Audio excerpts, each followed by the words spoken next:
नमस्कार दोस्तों। आज आपको अपने इंटरपर्सनल रिलेशन के बारे में डिस्कस करने जा रहे हैं। तो देखा होगा आपने तकरीबन अपने बच्चों के जैसे बिहेवियर के बारे में, बहुत सारे पेरेंट्स बड़े तंग हैं आज के टाइम में। बच्चे हमारी बात नहीं सुनते हैं, बच्चे पेरेंट्स की बात सुनना ही पसंद नहीं कर रहे हैं और इवन यहाँ तक आ जाता है कि बोल चाल तक बंद कर देते हैं। तो ये सब वजह क्या है? क्यों आपके बच्चे इतनी जल्दी रुष्ट हो जाते हैं? क्या चाहते हैं? क्योंकि हम उनको समझते ही नहीं है। सबसे पहले तो कोशिश करो उसके व्यवहार के हिसाब से उनको समझने की, एज वाइज।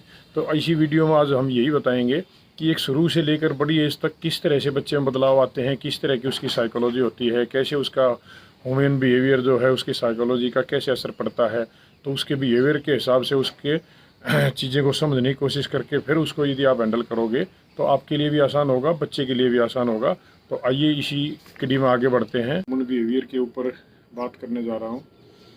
छोटे बच्चों से लेकर बड़ी एज तक जिस तरह से बच्चे ग्रो करते जाते हैं, उनके आपने देखा होगा बिहेवियर में काफ़ी चेंज आता जाता है। ये जो उम्र के मुताबिक लाजमी होता है। तो बहुत छोटे बच्चे से जब हम शुरू करते हैं, 6 महीने से साल भर तक के बच्चे का यदि हम देखते हैं, तो जैसे अपनी माँ की गोद में खेल रहा होता है और हम उसको अपनी तरफ बुलाने की कोशिश करते हैं तो वो उल्टा मुंह कर लेता है, नहीं जाना मुझे इसके पास, क्योंकि he is not feeling secure with you. वो अपनी माँ के पास अपने आप को ज़्यादा सेफ फील करता है, इसलिए वापस चला जाता है। लेकिन जैसे आपने देखा होगा 2, 4, 6, 8 दिन आप उसको डेली खिला रहे हैं, डेली उसको स्माइल दे रहे हैं, उसके चीक्स को छेड़ रहे हैं, उसके लिप्स को टच कर रहे हैं, तो वो आपको स्माइल देने लग जाता है और धीरे धीरे आपकी तरफ भी आकर्षित होना शुरू हो जाता है और आपकी भी गोद में आकर खुशी खुशी खेलता है। जैसे जैसे और 3-4 साल बड़ा हो जाता है तो वो आपके साथ में बिल्कुल हाथ पांव मारना, आपके मुंह को नोच लेना, छोटे छोटे इस तरह की एक्टिविटी करता है जो आपको या उसके मम्मी पापा को, हर किसी को अच्छा लगता है कि ये बड़ा नोटी बच्चा है। वहीं पर जो बच्चा रिएक्शन नहीं देता है तो आप उसकी तरफ आकर्षित होते ही नहीं है, उसको कोई खिलाने की भी कोशिश नहीं करता है। हर कोई सोचता है नहीं ये तो रेस्पॉन्स देता ही नहीं है। तो इट मीन्स ये रेस्पॉन्स देना भी बहुत ज़रूरी है आपको आकर्षित करने के लिए। वहीं पर और थोड़ा सा बड़ा होना शुरू हो जाता है बच्चा, तो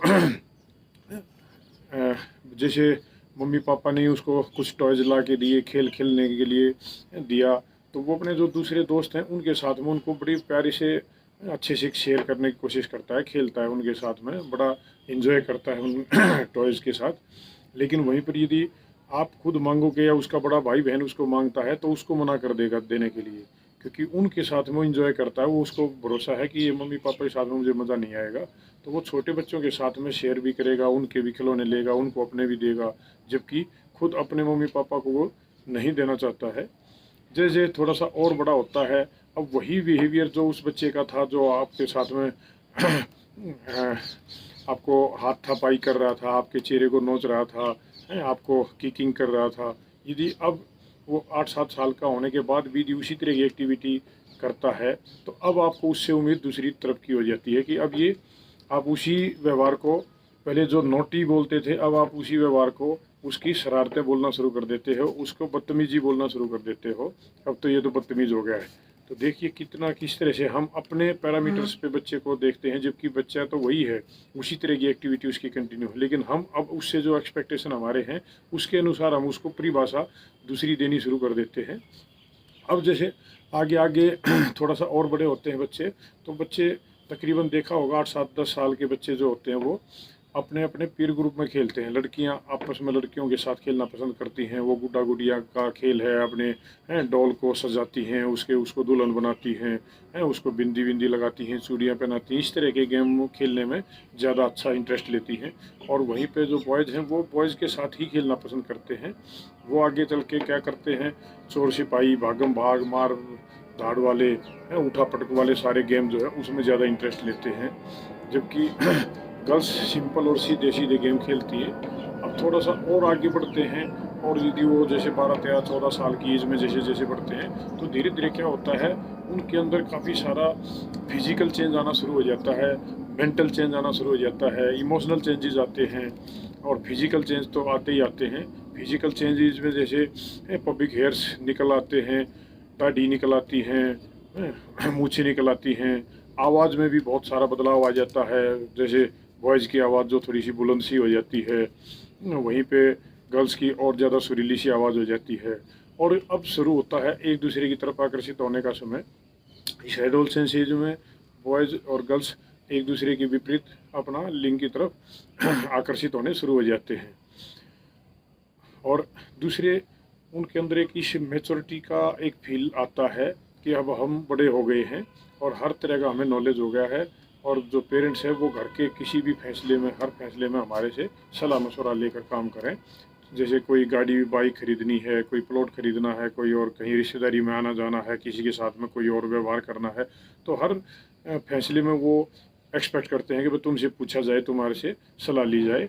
जनरली पेरेंट्स के साथ क्या दिक्कत होती है कि पेरेंट्स उनको अभी भी बच्चा ही मान कर चल रहे होते हैं। तो पेरेंट्स सोचते हैं अभी तो बच्चा, इसको क्या बोलना है, जबकि यहीं पे हम गलती कर बैठते हैं। यदि हम शुरू से उनको एक एज के हिसाब से, जैसे जैसे उसकी क्रोनोलॉजिकल एज बढ़ती है, तो उसके हिसाब से यदि उसको हम ट्रीट करते हुए चलें तो हमारे लिए भी अच्छा रहेगा और बच्चों के लिए भी अच्छा रहेगा। तो मैक्सिमम पेरेंट्स के साथ दिक्कत क्या होती है, बहुत सारे पेरेंट्स को ये पता ही नहीं होती है पहली बात तो, कि बच्चों को किस तरह से हमने डील करना है, किस तरह से टैकल करना है, और एज के हिसाब से क्या क्या चेंजेस होते हैं, उसके हिसाब से हमने कब नरम पड़ना है, कब गर्म होना है, कब धमकाना है, कब प्यार से इसको सहलाना है, इस तरह का। और एडोलसेंस एज तो बहुत ही क्रिटिकल एज मानी गई है, जिस तरह से रिसर्चर्स बोलते हैं, साइकोलॉजिस्ट बोलते हैं। तो ये तकरीबन काफ़ी हद तक टीचर्स इस चीज़ में फिर भी माहिर होते हैं, क्योंकि उनके सिलेबस का एक पार्ट होता है ये। और तो पेरेंट्स के लिए एक बड़ी वार्निंग स्टेज कह सकते हैं इस चीज़ को। तो जो बड़े शाने और समझदार पेरेंट्स होते हैं वो इसको फिर भी हैंडल कर जाते हैं, लेकिन कुछ पेरेंट्स जो है वो बच्चों के साथ में काफ़ी उलझ कर खड़े हो जाते हैं और बच्चे विद्रोही रूप धारण कर लेते हैं। जबकि यहाँ से कई बच्चे तो यहाँ तक आ जाता है कि घर से भागने तक की भी नौबत आ जाती है, या बिल्कुल अपने पेरेंट्स को वो बिल्कुल